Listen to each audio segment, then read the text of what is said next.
your next chapter, turning your experience, into impact for 2026 and beyond. That's our conversation today on the podcast. Let's jump in.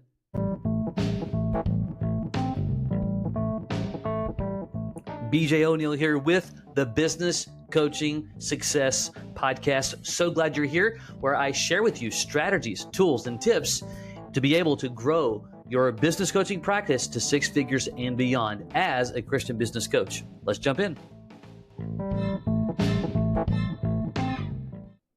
Welcome. Glad that you are here on the podcast. I pray today that it adds value to you. And by the way, if you've listened to 2 or 3 episodes and you feel like you have received value, regardless of what platform you've listened on, it would mean the world to us. It would mean the world to me if you can simply give us a 5-star review, leave a review, whether it's on Apple Podcasts, Spotify, or whatever other platform that you've been watching. It certainly helps others to discover the podcast as well, so that it can add value to them. So you can be communal. You can be a part of the process of helping to advance things right here in our community. BJ here, Business Coach Mastery, and we talk about all things in discovering how to develop and grow a successful 6-figure business coaching practice as a believer. And today we're talking about taking our experiences and what does the word next chapter mean for me, depending upon where you are in your life. And I'm going to use the term for 2026 just because of the season. We're in the 4th quarter of 25, and it is time, if you're not already, to think about what does next year look like. If you're in a scenario to where you're having those conversations with yourself about next chapter, and it doesn't mean that you don't like what you do per se. That might be true, but what I have found in the purpose of our context today is all about a mistake that I hear is this idea that if you're deciding to do something else, and in this case, you're thinking about business coaching being that something else from what you have been doing, a mistake that I hear and see and have experienced with working with lots of people over the years is they use a term like starting over, or they use a term that all it's simply doing is denouncing kind of where they've been, and they don't realize that they're doing that. And we want to kind of harness where we've been, what we've done, into this idea about building a profitable and impactful next chapter in your life, which we're going to talk about as we go through things. Okay, and so just a few key things to consider, to process for yourself based upon where you are. If you're thinking about you're looking to coaching, whether you work with us at Business Coach Mastery or somebody else or by yourself or whatever, it's your choice. You got to do one of those things, right? You either create all the tools by yourself, you create all the content and resources. I'll tell you, it's hard and arduous to do that, but that might be what you need to do. You might buy a franchise. There's pros and cons, or you might work with someone like ourselves who's very franchise-like, giving you all the tools and the resources. But beyond that, and I'll touch on that here and there, and you certainly can schedule a time to talk with us if you want to learn more about what we do. But bigger than that, when we talk about next chapter, some things to consider. One is what I call the restlessness of success.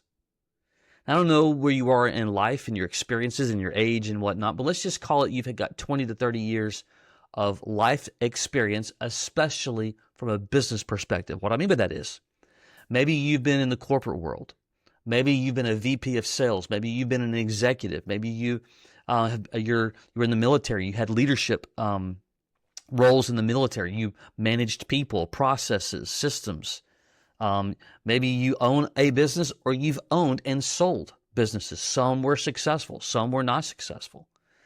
So regardless of your experiences, you've got restlessness. You've potentially climbed, or going to say the ladder. I don't mean just corporately.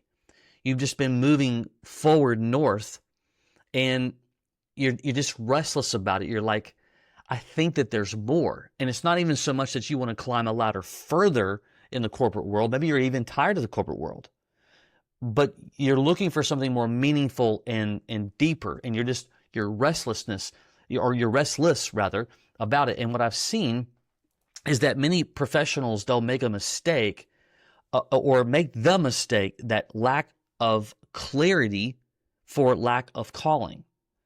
And here's what I've discovered personally, and what I've watched others discover as well, is that clarity often comes through movement, not before it. Let me say it again.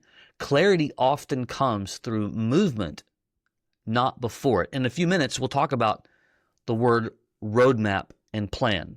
Okay, and I'm going to give you some context to that I think could be able to help you potentially if this is the season that you're thinking about the next chapter in your life. So that's the first thing. You might be in a restless place, a restless spot in your life right now, and you're just trying to figure it all out. And I'll just tell you that you got to start taking action. You can't just think about it and process it. Now, clearly, we want to pray about it. We want to ask God to give us wisdom, put people in our lives where we can have conversations. Maybe you have a mentor, a close friend, family member, whatever, who could also go on your behalf and pray specifically on where you are and what you're wanting to do. You're maybe looking for more impact. You want to combine impact with income. You want to, make a strong impact on the life potentially of someone else who owns a business. Could be your thing as well. The next thing is the experiences that God has already given you. So this is where I think we miss it oftentimes. This is where I've missed it at least, to where we don't recognize all these experiences that we've gone through. Maybe you've, again, led teams. Maybe you've managed spreadsheets at some level, right? And project manager, the CFO, whatever. Maybe you have hired people, you've fired people, you've created teams, maybe inside the business. Maybe you helped, we have a couple of guys, one of which who helped start a new location for our dry cleaners, right? Like that's a part of experience, that he didn't own the business, but he created the process, systems, and tools for a completely new county, if you will, for the expansion for our dry cleaners. Maybe you've had that type of experience where you've helped expand someone else's, business, right? But here's what I've learned. You got all these experiences in multiple different ways, just depending upon where you are. But God doesn't waste experiences. Let me say it again. God doesn't waste your experiences, your leadership, your wins, your mistakes. Those are the things that prepare you for this term, the next chapter, period. They really do. And even when we look at things like, we've had some coaches who have come to us, they own businesses, but the businesses were not successful. If you look at just traditional, what the word, success or lack of success, and I argue that to be different,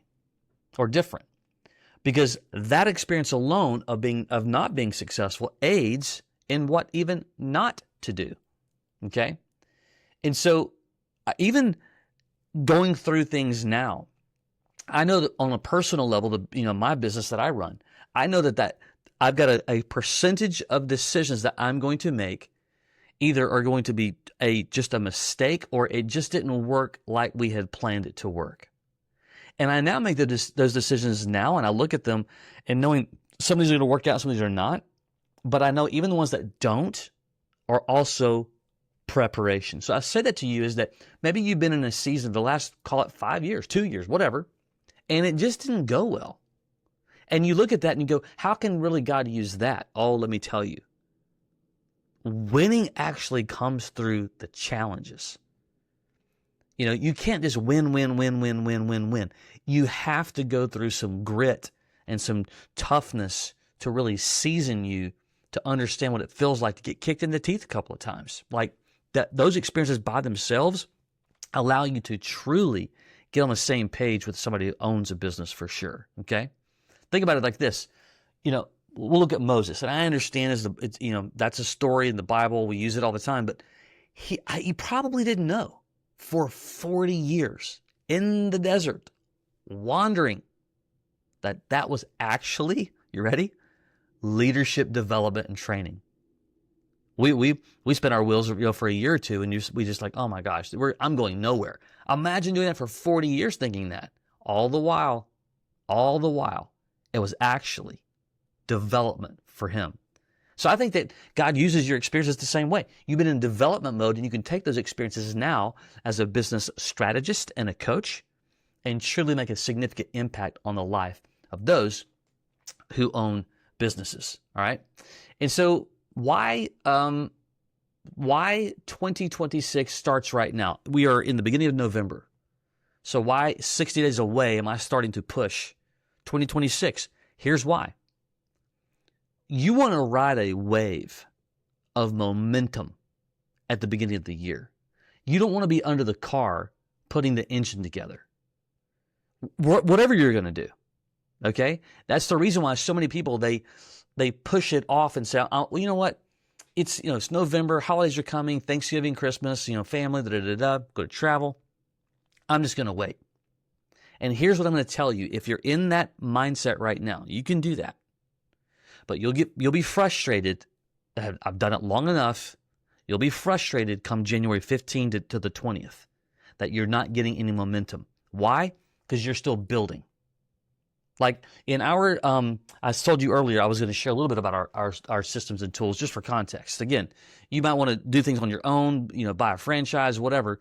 But in our world, when someone starts coaching with us, we go through a very sophisticated onboarding process with an advisor, personal, handheld, step-by-step, step 1, step 2, step 3 onboarding process, because we have a big system and we give you lots of tools.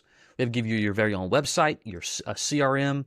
We ghostwrite a book for you. There's a number of things that we do. Well, that takes a little bit of time to set up, right? So I don't care what you're going to do. There's going to be a season of preparedness, of getting things ready. We'll call it under the hood or under the car, right? Well, if you're doing that starting in January, you're basically going to spend most of 30 days of January in prep mode. And so you're going to burn 30 days automatically off of 12 months. Why do that? Versus you can get ready to go right now, get yourself set up, kind of know who you're going to start talking to, and start even having some casual convos on the back half of December. And everyone thinks, oh, no one wants to talk. It's actually a false narrative, especially those who have never done it before. And I love when brand new coaches come in and they'll start talking about things. And I'm like, well, how do you know that? Well, it's just kind of what, I just kind of think. So you don't actually have experience in knowing that. So let us help you.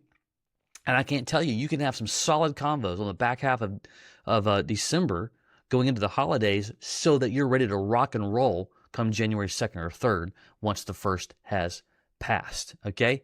The next chapter should not be written in January. It needs to start today. Next thing, 2 more things. Clarity is really what you need more than anything. I don't care if you're going to go build the next Chick-fil-A. I don't care if you're going to go to business coaching, whatever you're going to do. And this is just my perspective on kind of like the steps in building clarity. The first thing, you need to reflect on where you've seen fruit in the past, because it actually does help you. It gives you context. It gives you thought. This again, it goes back to this whole concept about I'm starting over. When you say I'm starting over in my career, or from a work perspective, you tend to not pay attention to great things that have happened from an experiential perspective that God's given you. We want to do that. We want to see, number 1, where have I seen fruit in the past? Number 2, who am I really best equipped to help? Let me explain. As a business strategist, we've got guys coming in who have worked in a specific area for a long time. One of our coaches just focuses on automotive repair shops. That was his background. He owned a couple of them. He sold them. He's been there in the weeds. Now, do you have to focus on one industry? No, you don't have to, but you can. That may or may not be the direction. We have another coach who owns cell phone repair shops. So there's a chance, if he feels motivated and that's the direction to go in, he really can help others that are best equipped in that area.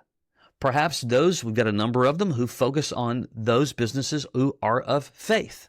That was my background. Business and ministry, it's all that I know. And so I focused specifically with faith-based business owners. I've worked in every industry under the moon, from real estate to insurance to retail to food, you name it. So I never niched into the industry. I just niched into the kind of person. You might like to help startups. I mean, there's a number of reasons, but you need to kind of get clarity. Just pray about who am I best equipped to help. Now, here's the big one. Lots of people, they think they need to cast this massive wide net. Wrong. You want to test small. Serve one or two people, especially as you're getting going. Every single person that they know somebody who owns a business. Think about it this way. What if you were to reach out and say, hey, I want to help you get clarity on your biggest problem that's going on in your business. I'm not going to charge you a dime. Let's have 2, 3, 4 coaching sessions, and I'm just going to give you a roadmap, a step-by-step guidance to give you a playbook to know exactly what to do next. Like, serving people and starting that way helps. Remember, movement provides clarity. The more movement and action you have, you start seeing what's working, you start seeing what's not working, all right? And the fourth, alignment. Seek alignment. Does it bring peace? Does it bring purpose? And will it bring the provision that you need or you desire of, whatever that is between you and God and your family, your spouse, or whatever, right? Lastly, as we close out, you ready for this? I've learned that God doesn't reveal the entire roadmap. That's what we want. We're kind of looking for the entire picture. Show me the whole thing. But what he does give you, as far as I'm concerned, is a compass of the roadmap. You might see with clarity the first step and the second step maybe. But we just don't know what it looks like beyond that. I've learned and discovered that there's a lot of profit, not financial, a lot of profit from a spiritual perspective, just from a resting into what he has in store for me and understanding that it's better to know that I'm following the compass and the steps come in succession. Even if you own a business right now, and we're starting to, the clients that we serve, we're starting to talk about 26. What's this going to look like? We really only know, we're going to make a roadmap. We only really know a lot about the first, quarter or two, maybe, because clarity comes through the activity and the actions and the results from those to know what to do next. So context, if a brand new coach is coming to us, they kind of know step number 1 and 2. 1, I've made the decision that I'm going to work with Business Coach Mastery would be an example. Number 2, my very first thing, I'm going to go through onboarding, get all my tools set up. Here's a short list of the very first thing that I'm going to do. And beyond that, they're going to learn. Now we have a full-blown plan, but it's the compass we want to pray for guidance and wisdom about so much than just this thirst about the entire roadmap, because we get frustrated when we don't see the roadmap. God, where are you? God, why aren't you? And he's like, I'm guiding you, man. I'm giving you, I'm putting people in your steps. Just be patient. You got some stuff to learn. I'm going to allow you to kind of get scabbed a couple of times so you can be prepared. So the next chapter, as far as I'm concerned, isn't about reinvention as it is much about redirection. Using experiences, using skills, and now I'm just going to be redirected to doing it this way over here. Hope that adds value to you if you're considering for 2026 and beyond starting a profitable business coaching practice as a believer, a Christ follower, and the idea about joining other folks of faith doing the same thing. Sounds, and doing it, by the way, under your own brand and doing it in a white labeled way with all the tools done for you completely. You're just interested. What does that even mean? What does it look like? How would I use that? You can simply go to businesscoachmastery.com. That's businesscoachmastery.com. There's a link. You can learn about it. We'll give you a document and a video series to learn about it in depth. You can certainly, we would encourage you to book what we call an Explore the System chat, where we'll give you a solid overview. That way you can determine if it's worth learning more about for you or not. All right? There you go. Until next time, take care.